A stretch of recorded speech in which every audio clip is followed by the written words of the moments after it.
ladies and gentlemen, and welcome to the East Lawrence Falcons Coaches Show.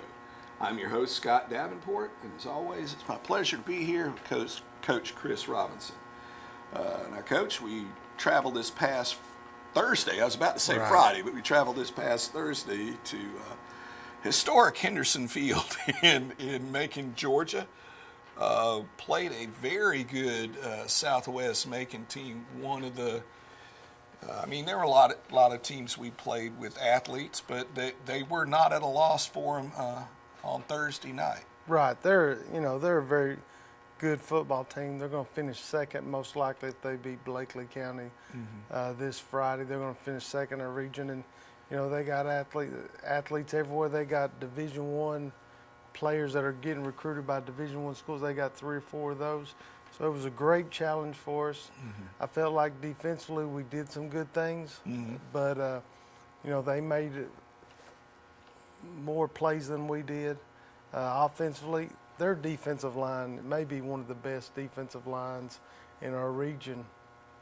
And linebacker-wise, number 9, the middle linebacker, he's a good football player. He's a great football player, and they do a good job. And they kind of shut us down offensively and made several plays offensively, and it turned out bad for us. But I felt like we did some good things. I felt like we competed and played hard. We just made some mistakes, and a lot of the mistakes we made were because of them making plays. Right. Well, that was one of the things I was going to mention. They with the athletes they had. Kid playing quarterback, receivers, running back number, it was 27 and 24. 24, okay. And one of the things that they had was the ability to make a big play when they needed it. Right. And saw that on, a couple of touchdown, passes that they had, or one touchdown pass, but long receptions that they had. That was a team that you would have to play your A+ game to beat. Right, and we're behind in the weight room, and that was evident a lot of times, especially in the trenches, where they were physically manhandling us a lot of times, and that's something that the kids we're working on as a program. We're working on to get better at, but we're behind, and we're making strides to catch up, but we're behind right now, and hopefully, we'll keep getting closer and closer to the Southwest and the Washington counties of the world, to where we can be more competitive in the region. Yeah, and I think you made a good point earlier that. A lot of the mistakes that we made were because they were playing at such a high level. It wasn't ones of omission, it was ones of commission, because you just simply couldn't respond to what, a very good athlete was doing at that time. Right. And a lot of things we've had success with, they took away. And, again, their defensive line and their linebackers did a great job, and they gave us fits, and we really didn't have an answer for it. And, when we'd have the kids in position to make plays defensively, we wouldn't make the tackles at all the time. And that's just something that we got to get better at and get in the weight room and keep getting stronger. Now, a couple of guys that, in my mind, that really stood out offensively, maybe Eric Cooper, Bryce, and Prince, and then defensively, I know on the radio we called Zyshawn and Quan Clover, over and over and over. Bryce, was there on defense as well. Who in your mind were some of the standout? Well, on the offensive side, Prince Stinson had 11 carries for 29 yards. He led us offensively. And, for the most part, he'd stick his nose in there and get what he can and just try to be as physical as possible. Also offensively, Dylan Hall had a long reception that helped us out offensively and got us down there where we attempted a field goal. Defensively, we were led by Bryce Robinson. He had 12 tackles. And then Zyshawn Holloman, and we asked a lot out of Zyshawn last week. He's usually a defensive end. We kind of played him as a hybrid defensive end and linebacker. And he had 10 tackles. Then Quan Clover, who's our leading tackler on our team, had 9.5 tackles. We gave up a lot of yards, but we had a couple of 4th and 16s, 4th and 4s, things like that. And they went forward and got it. Yeah. And that was just, it's hard. It's hard to stop somebody on 4 consecutive plays, especially when they're as talented and physically gifted as Southwest. And we had some third downs, and we just couldn't get off the field for whatever reason. We did get a turnover. Bryce stripped somebody, and Dylan recovered, and we got a big turnover on the punt by Travis Bell. So, we're still working, we got one more game this week against Northeast. Senior night, I'm excited about these. I was going to list the seniors that'll be recognized next Friday. Austin Pageant, who's been around the program for a long time, he's been injured. Actually, Friday night was the first time that he got back out there, and that was good to see him back out there. Dylan Hall's been a senior. He's been around the program for 4 years. Started on both sides of the ball for at least the last 2 or 3 years, and played some as a freshman early in his career. Landon McCoy's played a lot at wide receiver and on special teams this year, and he's a first-year player, and glad to have him out there. Prince Denson, another first-year player, been starting at fullback most of the year, and started at linebacker a lot, so he's been a big asset for us this year. Quan Clover's been in the program for 3 years. Started at linebacker, played some tight end last year, and done some good things. Zyshawn Holloman's been around the program for 4 years, and he's been starting at DN at least for 3 years, and he's played a little bit of offense. Yeah. Ethan Wood's been around the program for 3 years and been a lot. We asked Ethan Wood to move from a skill position to a lineman position, and on defense asked him to move from linebacker to DN position. And sometimes you might get a kid that think that putting your hand in the dirt is something they don't want to do. But Ethan's embraced it, done a good job, been a great leader for us. And then Bailey Kite, who's played some special teams and played a little defense this year, and he's a first-year player. So these are the kids as we have senior night this Friday night against Northeast. These will be the boys that we recognize at senior night this Friday. And, all kids that wish we had coming back next year. Right. And they'll be missed, and we'll spend the off season trying to find people to replace them, and they've done a good job, and hopefully their legacy will be built by what we do in the next couple of years. All right. Well, folks, we're up against a break. We like to ask if you please honor these sponsors that make this show possible. There's more than one way to get professional lawn care. Do it yourself, like this homeowner, with whatever this is. Pros use reliable, powerful Gravely equipment. This homeowner gets by with something else. Gravely delivers the high performance and quality professionals stake their reputation on. Gravely outpowers, outlasts, outperforms. Get what the pros use. See Myers Equipment and Supply for details. And we're back with the East Lawrence Falcons Coaches Show. Now, here are some highlights of last week's game between the East Lawrence Falcons and the Southwest Patriots. We did some good things defensively. Sometimes they made plays in space. But here's, DJ Moore, who hadn't played a lot of defense, just came back from injury, starting left offensive tackle, making a play. Here's the offensive line, a seam they created, and Bryce hit it up there and got what he could get. Here we are on offense again. Breaking the huddle. Lining up. And Prince Denson running a little fullback dive, hard run, good 5 yards.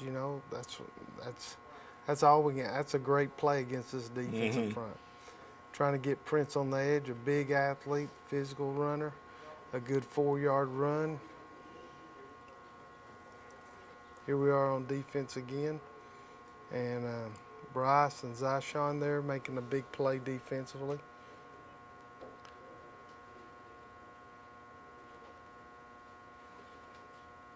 Here we are on defense again, a little stretch play, and Ethan Wood, good job stretching it out, and Prince doing a good job getting off a block. That was a big play for us. This caused another big third down play, or presented another big third down play, and we just got to work on getting off the field when we got these opportunities. Terrell Coney breaking on the football, making a big play, covering a lot of ground in the secondary, did a great job, has done a good job for us all year. Peyton Brinson, we asked Peyton, who's a one technique and starting center, when we do a certain front to line up as an end, and he did a good job Friday night. There's a great job by Quan Cover, fitting downhill, making a play. Here we are on defense again. And Bryce and Clover there gang tackling, you know, trying to get as many people to the football as possible. Here's another play, Bryce stripping the ball and Dylan falling on it and getting a turnover.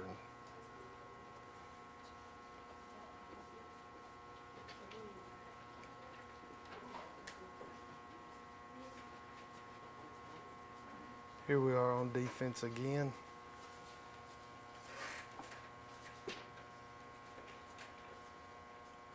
Play action, great job by Ethan Wood putting pressure on the quarterback. Everybody was covered, throw it away. Here's Eric Cooper on the run, finding the seam, good blocking, you know, finding space, good positive play.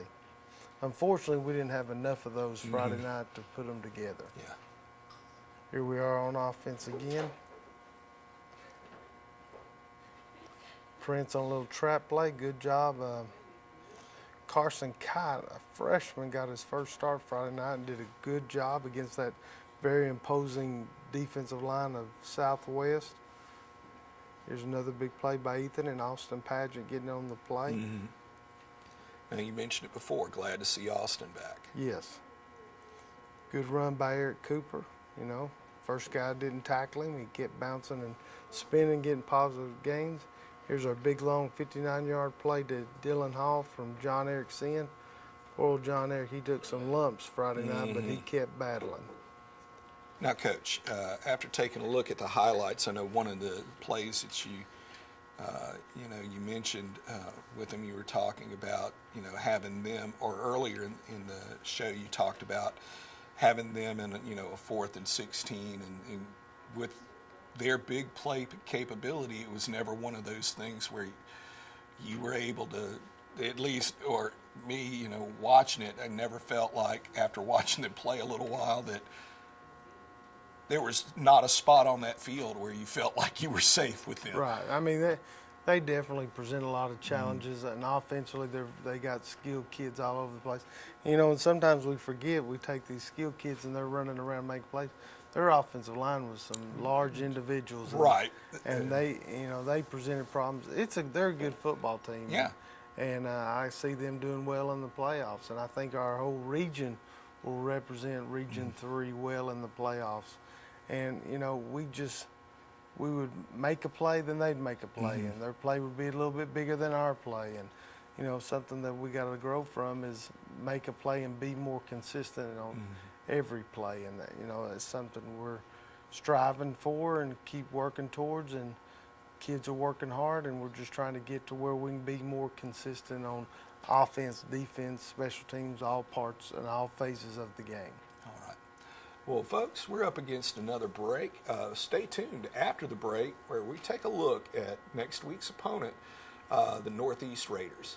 Dr. Price and Dr. Peters at Dublin Orthopedic and Rehabilitation have been a part of our community for many years and very proud to support high school football. We are proud of our children and their commitment. We share that same commitment when it comes to our patients. You'll always be a winner at Dublin Orthopedic. No referral ever needed. Just call us today at 272-3022. Whether it's a sports injury, carpal tunnel, stress fracture, ankle sprain, or any other injury, Don't waste your time or money going to the ER, urgent care, or hospital. Come straight to the specialist, Dr. Price and Dr. Peters at Dublin Orthopedic and Rehabilitation, 2406 Bellevue Road in Dublin. And we're back with the East Lawrence Falcons Coaches Show. Coach, this week, you mentioned it before, we got senior night coming up, but we're also facing Northeast Macon, the Northeast Macon Raiders. And what challenges will they pose, relative to, let's say, Southwest? I know they haven't had the season that Southwest has had, but being in the same region, same area, what are we looking at this week? Well, they're not as big skill-wise as Southwest. Southwest had big offensive linemen. Northeast had big offensive linemen. I think the biggest difference is the skill-wise. Northeast kids, they're just as fast. They're just not as big and physical and strong. They've got they got two quarterbacks. They got number 3 and number 5. Number 5, when he's not a quarterback, he'll line up at wide receiver. When he's not a quarterback, he'll line up at tailback. So they use him in a lot of different ways. 3 can throw the ball. They've thrown it 43% of the time this year. And they've got a guy, number 8, they like to throw it to. And they throw a lot of verticals to him, and they'll try to go deep on us early and often Friday night. So that presents a lot of challenges. You compare, Southwest has had a head coach for 4 years, and he's worked hard in the way, done the right things. Built a program. Built a program. And Northwest is trying to get there. They've got good players. 24 is a talented running back. They got wide receivers that can go. They have athletes. Maybe one of the big separations between Southwest and Northeast, if you had to compare them, is Southwest defensive line. Northwest doesn't have the size that Southwest does on the defensive line. Northeast does not have the linebackers that Southwest does, but there's not too many people that do. Yeah. So, yeah, thankfully. That's right. But they're athletic. They're Yeah. going to run around. We got to keep them in front of us defensively and make sure they don't get behind us. We got to wrap up. Do the same things that we've talked about all year. And we got a great opportunity. This is a good way to send the seniors out on a winning note. And but we got to make sure we execute and win the turnover battle, and just keep our head, wrap up and tackle, and stay on blocks offensively. And I'm excited to see the kids what they do Friday night. I think it's a great opportunity. We just got to make sure we show up and play hard and do the right things. I know you mentioned earlier, with it being senior night, there's some guys that, this week it becomes real to them. This is the last time they're going to put, the pads on. What kind of emotion do you think a lot of those guys are going to be having? Well, it'll be everybody's different. It's amazing. You show up as a freshman, and you see senior 12th grade so far away. Then you go through 10th grade, and then all of a sudden you're junior, and then your senior year's here. So it flies by. I can remember Dylan Hall as a freshman, and now he's a senior. It just seems like yesterday he was. We said we're going to give him a shot at starting quarterback as a freshman at Screven County, and now he's a senior. And it goes by so fast. And we tell the freshmen to make sure you take care of your grades, because you don't know what you want to do by the time you're a senior. Focus in on going to college, what you want to do, because your senior year will be here before you know it. I've got a son that's getting to that point. On the doorstep of it, right, yeah. and it's unbelievable. It just flies. High school flies by, and and kids don't understand that.